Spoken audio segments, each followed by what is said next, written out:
In exchange for pushing poor folks further into poverty and eliminating jobs, it will deliver tax cuts to the wealthiest people in America. Which side are you on? Which side are you on? Let's get to last week in Southern labor. Here is what workers in the U.S. South and the American colonies were up to from May the 16th to the 24th. In new union campaigns, 42 workers at J.B. Speed Art Museum in Louisville, Kentucky, filed a petition to hold a union election with the United Auto Workers, UAW. 27 workers at UNFI Natural Foods in Pompano Beach, Florida, filed a petition to hold a union election with the Teamsters Local 769.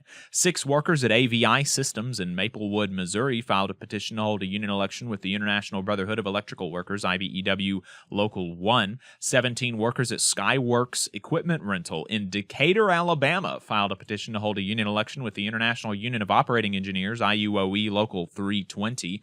Workers likely pushed by their employer filed a petition to decertify the Utility Workers of America, Utility Workers Union of America, UWUA. Local 304 is the union representing 160 workers at First Energy in Haywood, West Virginia. 73 workers at Breakthrough Montessori Public Charter School in Washington, D.C. filed a petition to hold a union election with the District of Columbia Alliance of Charter Teachers and Staff, AFT, Local 1927. In election results, 14 workers at Centerpoint Energy Resources Corporation in Texas City, Texas, voted 11-2 in favor of decertifying the United Steelworkers, USW Local 13-1 is their union. 11 workers at Dairy Farms of America Distributor South in Goldsboro, North Carolina, voted 7-4 in favor of unionization with the Teamsters Local 391. 15 workers at Advanced Disposal Services Solid Waste Southeast in Albany, Georgia, voted 10-5 in favor in a decertification election in favor of retaining their union, the Laborers International Union of North America, LIUNA, Local 515. 20 workers at Starbucks in Huntsville, Alabama, voted 8-2 in favor of unionization with Starbucks Workers United, and 29 workers at ProCel Mobility in Jacksonville, Florida, voted 6-18 against unionization with the International Association of Machinists and Aerospace Workers, IAMAW, and 91 workers at United Natural Foods in Lancaster, Texas, voted 68-14 in favor of unionization with the Teamsters Local 745. In grievances, unfair labor practices, and court cases, a federal judge in Kentucky dismissed a case brought by the U.S. Treasury Department to invalidate a collective bargaining agreement with the National Treasury Employees Union, NTEU, to comply with Trump's executive order to do away with collective bargaining for most federal employees. While on its face, this is a good ruling, the judge did say in the decision that the dismissal was only based on standing because nothing had been done so far to impede the department's implementation of the executive order, and, quote, had the Treasury filed suit in response to an invasion or threatened invasion of its sovereign right to enforce Trump's executive order, a different result would have likely been reached. So not a lot of good news. The Trump Justice Department reached a deal with Boeing that would allow the company to avoid criminal penalties for allegedly misleading safety regulators about the problems that led to the crash that killed hundreds of people. Under the agreement, the company would have to invest $1.1 billion, including $444 million to the victims' families.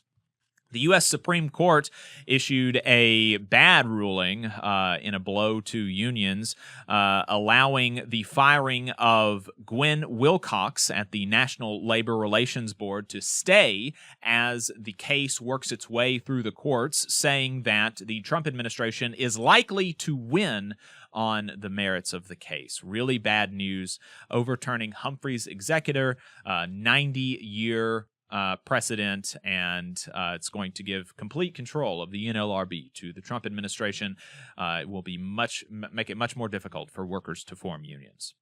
Hey, 5 seconds. Just wanted to say that this is only possible because of our donors. If you want to see more of this, then consider donating yourself at tvlr.fm/donate. In strikes and bargaining updates, Bill Defying NALC, the Reform Caucus of the National Association of Letter Carriers, released a statement on the appointment of David Steiner as the new Postmaster General. They identified Steiner as a Republican donor, a board member of FedEx, and somebody who bragged about his history of union busting. This also points towards they also point towards actions taken by Amazon and FedEx that may indicate some private logistics companies are positioning themselves to benefit from postal service privatization. They conclude by saying that without the right to strike, we will continue to fight with one hand tied behind our backs and will be open to further attacks, whether it's from the President, Congress, corporations, or the Postmaster General, and they called on NALC members to join their caucus.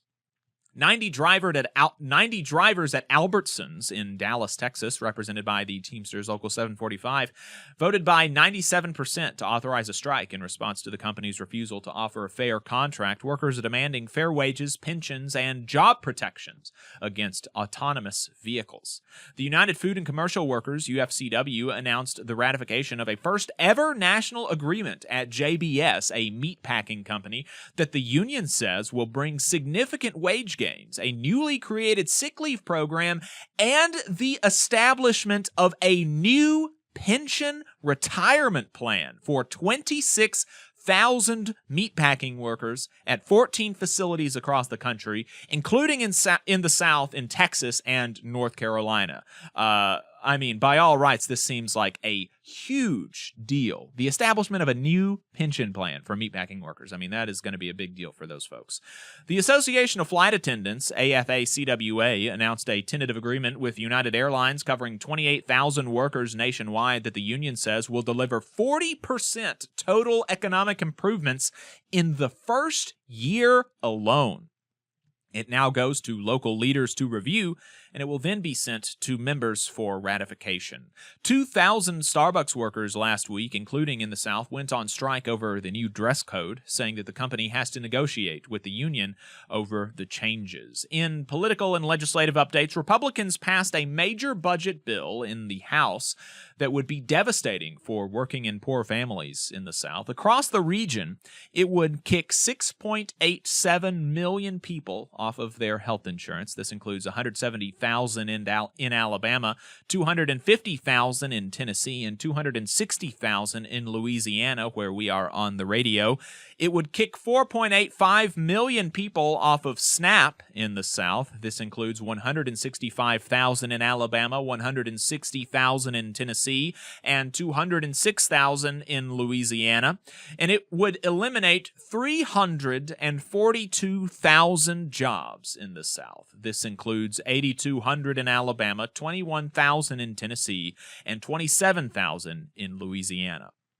In exchange for pushing poor folks further into poverty and eliminating jobs, it will deliver tax cuts to the wealthiest people in America.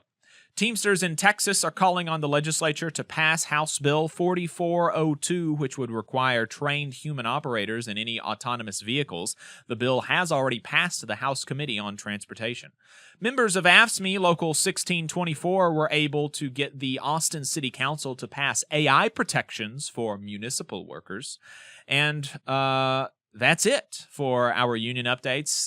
If you have anything that you'd like us to include, you can send us a note at tvlr.fm/contact, and we will include it in next week's roundup. There were several updates that we were not able to get to during the radio segment, so if you want to see the full, exhaustive newsletter for last week in Southern Labor, you can subscribe at tvlr.fm. You just saw a clip from the Valley Labor Report. We are live every Saturday morning from 9:30 a.m. till 12:30 p.m. And we pride ourselves on keeping all of our content free to everybody so that we can talk to as many working folks as possible. If you support the work that we're doing, you think that it's important, you think that it's good, then consider making a monthly contribution to the project, and you can do that on our website, tvlr.fm.